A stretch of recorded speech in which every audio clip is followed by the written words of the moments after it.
masain lan isua mi chibai ko sa hote ko chewa nasi ayan kan bial fan program ke pastor seta gampang sela ken siu ko tak mai ni han tira long to ne na bo ka soi ani chuan e kem buan kan trong cha china ta la ma me mo sa tam kala ko lo asu ko in kan chut chuang la ba kan pha to kan chua ke to kan chua se la kal sia te ka le mai ki kan puan kan se to khan alo ni ta chuang chuan mai ta ko ta ki ang ber kan to thang kan so ma he ke ki ga ya pathian ro pe puan so ma sal ta te salim na lo mu te to ren ko sa no te kan cha na ni ki kha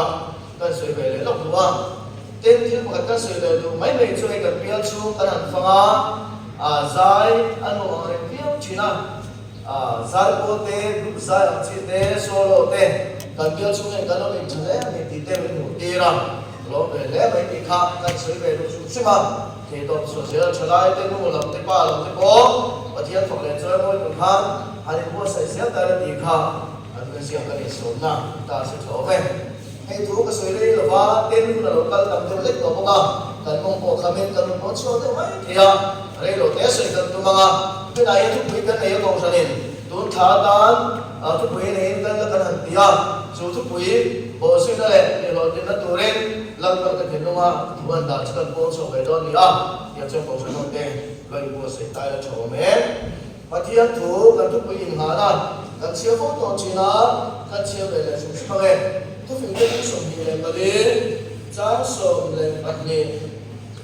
ở giáo sống mà bắt lấy sống mà đi thú ha làm gì này tôi phải biết sống như này mà đi giáo sống bắt lấy sống mà đi thú ngay thẳng thiết tụ ra rồi thì chân chuộc là bây giờ này mày cái này nó là đại nhân sở tam tên sở lên đó của tôi cái này có xảy ra thì được không thằng mấy tụi chú chân chuộc thôi rồi ngay bây giờ chúng sẽ đâu ít tiền mấy chuan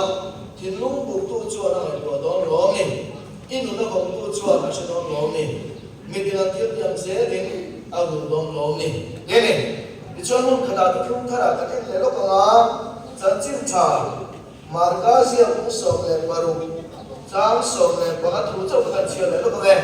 marga cũng sống baru trang sống bằng chuan này cái này bằng hoa thì lần này là có vẻ sống sống à cái là thì siam sống sống này là chuan chân chim chả hi siêu rồi cái này là lịch sử thuộc về cái khác chỉ thôi lên cái chỗ mình cái trong trại ôn họ được lần qua lần rồi cái sự ai giải bố luôn rồi cái cái siêu sao bố lần này mà hết cái dùng linh con thêm cái chuối còn một cái thế nào thêm nó còn cái chuối là cái mê cái gì thì cái mùi nhán cái lỗ mà lỗ thu bẩn xe cái này thu tối này là thao không cần đúng thế nào thế là thì nó ngủ bố là ngày thao là bên cái bọn mình chỉ thật sắc phết là siết lồng tê mỏ lần mà siết xuống tê mỏ ngày thao thật thì lồng tê mỏ xuống là thổ tối thì lồng thì là cả mình về học xe hết cái con chúng ta cần làm luôn lệ cái lịch sử mình cần đi lệ amen lệ tôi là ia cái thì nó thu núng tạo ra một cái về số chân chính cho sự tiến đi cái ngày thao ta cũng thật số ia tôi bị bơi vào tầng mấy thì tôi đã ăn suối được chân suốt vào tiếng ăn này chỗ thủ chỗ bộ suy ná lệ ăn gì đó thì nó từ mình lần mà mình về cái gì chỗ thủ chỗ ngày thao đó này mà sau đó chuan chân chính trả cho nghe mình cái gì chân chính trả cho lối đi mà thiên tôi hiện là lịch sử thuộc về là lịch sử trong các nghề cái chúng ta anh nghĩ lẽ chân chính trả cho nghe mình cái gì chân chính trả cho nghe tiền sự ta là có vẻ làm sao số tiền này của ta lên kia là một hiện tại là hiện tôi là cái vấn đề Muslim thế thì tiếng chuan Sikh thế Jain thế nằm ở xã hội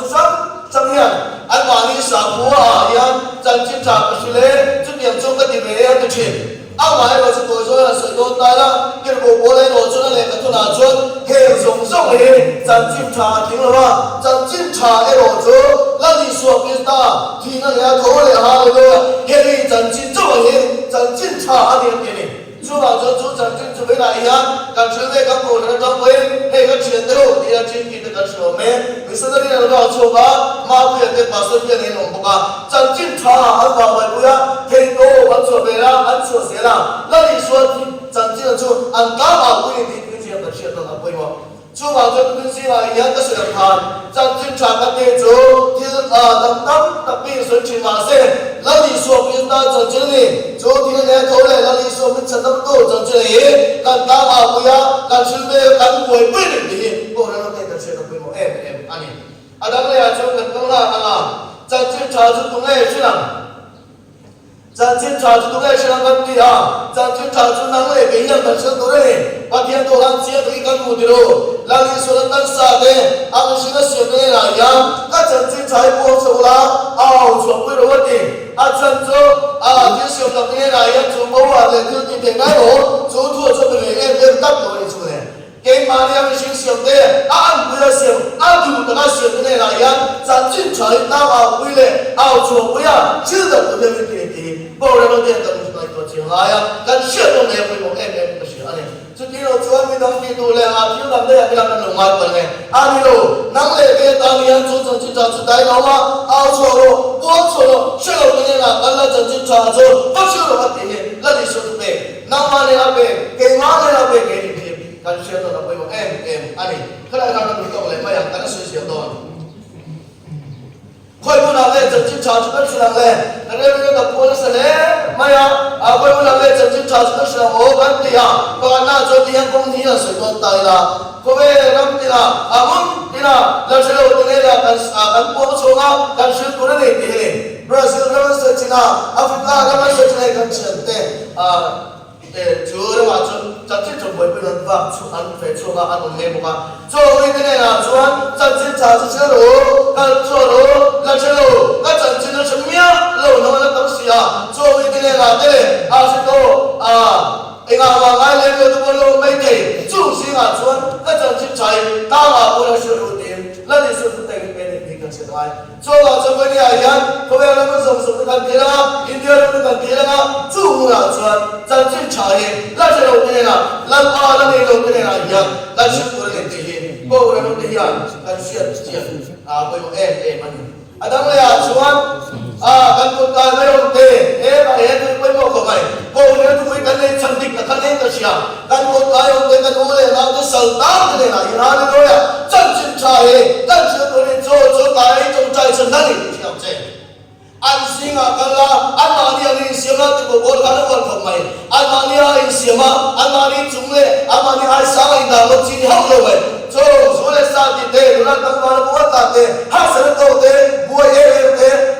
chân chuột tôi ăn ngon thì có lên cần sự tăng ai anh nghe là cần là anh xin là cần là tiền chuột là đi xuống chân trên chỗ vật ta nào cũng là kể kể cái này là tụi nào quên lâu xuống thế rồi đi đi xuống tụi chân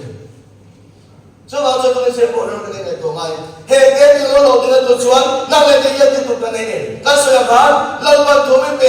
cho tụi bè chụp bôi xả ngay bôi của cái nghe mấy lần tụi mình bôi sẽ có mồ câu lên nào cái chuyện là luôn thế cái này nó là cái bố chú sợ tao à chú sợ là chú tao cái gì era đi số tôi số chết rồi đấy mồ của nó cái này tí tu cái này thì anh xin là cái là chắc số nó nào tụi mình với này là tụi mình cần chuyện tôi là với em anh chưa bao giờ tôi suy nghĩ ông lại anh cũng thôi ông trời anh cái nuôi này nào cái sợi đồng tháp cái sợi đồng đèn ó cái nuôi này nào thì sản xuất hàng em thì hệ không ai đâu hút trà không ai đâu đi điên sản phẩm đâu hút lại hiện anh đi xuống này số tiền tôi đến đi mua xe rồi anh đi ở trong căn tài này tôi đi hút trà thì cần chuyện rồi với em anh không phải cho tiền sửa tốt tiền chẳng chịu trả nó số nào thì cái gì tiền cái tiền lúc nào tiền là tiền cái sửa cái passport sinh nhật hôm nay cái sửa cái bút tất và thiên thu cái sửa lại cái gì về khang lang này research cái gì về cái thằng thằng bola chẳng mà mà cái thằng là nhiều chỗ này mình sẽ đi bắt trong thiên mà mình cần phải rồi cái tiền mà sẽ trong cái bằng em là chỗ là vâng trước nhiều chỗ cần cần của ta tuần mà Christian thì chân chính thế tuần mà bồi bù lâu thì chân chính không nên sự chỉ đạo mà cái em tiếng em cái này số chơi tuần mà Christian là dân cùng số trong cái lòng về đó Christian cái này chơi nhá cái lúc quý cái là cái pha cái sông cái là Christian ông ta phải lên nhà rồi muốn đi sang bên để lên đi anh ấy nói cái này cái đó anh ấy đâu Christian ông này cái chỗ mà số là đó em tụi tôi chả thế mà số nó không thì về xuống lại phải có gì tiêu cho nó về uống nào mà in về nó có gì nghe mà sẽ chú Christian là chú ngay bây giờ số là cha cho bố gì tụ là bên tôi lấy xiết là ai bố ngồi là bên tiền cho nên ông nào ai bữa đi săn này là cái chuyện bố bố ai người ta bố bố cái chuyện đó bảoกันbuổi thiếm là ăn mà đi buổi thiếm anh về vậy chứ giờ ăn suốt thì thế nó bố vào đó này chứ chú bố vào khăn thì nó thì đồng làm cái cái gì vậy đó giờ cho nó thực hiện giờ cho nó này là cho nó tân đại là cái chú tháp chứ thế mới ăn đâu mà bố lối thì xong lên chụp thế bây mà là mấy chẳng người tỏ khổ mấy chế tế mấy cái đó gì đó mà em cái này luôn điểm điểm em bây giờ chân chân trà cái sự phải bố suy đủ là có ai với bố đủ là có lần đi xua lòng luôn các bạn ạ in lên lòng bố này tổ lòng cho nó chế nếu không biết là em vào chân được bố đi rồi thì mà ba cái nào cho em khăn luôn thật đấy ô nào tất cả bên này là chân chân trái vẫn sống na đi hao sập cái bố này cái tiếng hô và mình cái bố này vẫn sống cái bố này u này ao tê là cái này là thầy lần đi xua này là xua trên tổ hiện cái tiếng hô chân chân trái bố là cái chú bố là lúc là cái mà hiện là lúc là chú chân chân trái ao sống cái là ý xia đấy rồi lại quay rồi ta đi rồi cho hẹp ba cái sự này hiện cái chú bố có cái thể cái mà lúc có cái đâu thể cái đâu thể cái hôn thể chú bạn cho mình này lần đi xua cái sao chân chân này bố bị tổ này cái đi xua tập mèo anh ấy đâu là cái này tôi chú ta sử dụng chỉ nó nghe hey cái đó mà chúng mình hiện sử dụng chỉ để hiện ít trong sáng tâm tập để một đôi liền để một đôi trà quý lòng chỉ để cái này ta ít một nghìn khúc tao mới hey dùng cái xin em để cái tiền để xéo tiền hey dùng rồi em vào nghe cái gì đó chân chính trà cái đó mà đang mua quý về hey đâu vẫn số về lâu qua đang được kia cái mà đi luôn cần được chưa bảo kia lâu cần luôn số người ta đi chứ mà số này nghe cái quý lòng đi à chứ hey dùng rồi tập thì không có chuyện đó chứ bao giờ bây giờ cái này tôi chỉ nói em anh đó là còn tân về này một lúc lại cái họ ăn hey lần đó bài anh hỏi em rồi chứ mà cái mua sẽ lại với district council của chúng ta này trong một mà district council để Mara một mà district council để Lai một mà district council để cần này cho cái research để về là các phần quân về là các anh tôi chơi anh ấy nghe trong một mà district council thì CADC hay thì tập mấy tập có cái chuyện khang lai chúng tôi đã cho đi tàu mấy thế cái sẽ lâu lên anh office bằng lệ cái gì anh chị về là cái chuyện học in bùa ra lên học lâu tuổi lên là mấy cái gì anh mặc cái ô sung lên bài bắt đầu một sẽ là cái nhiều bố cái chuyện cha chú hôm nay chúng ta về là quan hôm nay tôi kami sendiri deh bicara macam yang tahu kita setua anu tak lepas anu lah anu bom tu lepas anu sok anu kita asyik tu lepas asyik tu lepas so lepas anu salah siap itu helaya kan boleh nak kita cuba tiada cerita dulu apa untuk kalian mang suang sama sama tak tak boleh ni kali seorang lain tahu dia so lepas tu ni ayat kali bawa sejahtera lagi soi buat berapa lagi soi dalam sini buat berapa in semua orang buat berapa kali malam buat berapa ini bukan orang buat berapa apa kau lagi itu lepas tu luar tu tahu siapa orang itu kan itu ni tu kan mau berbeza ni tu cuma soal yang itu ni yang kau orang hotel dan siapa kau mau em ani atau orang kan itu orang yang sesuai kau kan itu siapa kau kau boleh kan itu kan kau boleh sudah lisua Tuhan ingin lomtakan lagi suatu han mga nate, rem nate, to nate, ngil nate, ano na lo sa chup eh. Sential ni kanila sa chabo sulta, la sa lo sa ka. When cross the road na. Chu cross ay ni chule, la sa kan, la chule lo na su isuin sa imi ka tite. Wala kang mana sa lo to lete, eh ru na le, at to le na ka lo tama ni ko. So we see the money take dollar to close the give to one my game na lại go thế nào lại nó lại không ai lấy đâu nè là hết game mà có suối luôn thì người dân chẳng gì đâu là người nghe rất chân anh đi là chân trong mấy suối trò hơn áp tắc nó thành được chân là đi xuống kia là lục luôn là ba cái lục cái lên man luôn mình không phải đâu cái ô lên nào thì nghe số chân của mình tay về thì to close game trong chân out so thì là chuyện em yang berjalan ke sini, yang kan supaya masuk lah. Tahu kan saya tu semua ni bawa masuk itu. Lalu so kita lalu bermain, yang bangian. Kalau orang tahu tu bermain, lalu bangian tu sudah tersiap. Tahu kan semua, cuba sebenarnya antara kan teknan, sam berjalan. lali suwa ki ma lali suwa ne sa te tu i mo se ne chan chin cha he ishi la bu ahun la ni ti be na to sa te ko se na to e ka ni chi ni sa la ba tu ko sa da ni sa sa se Amen.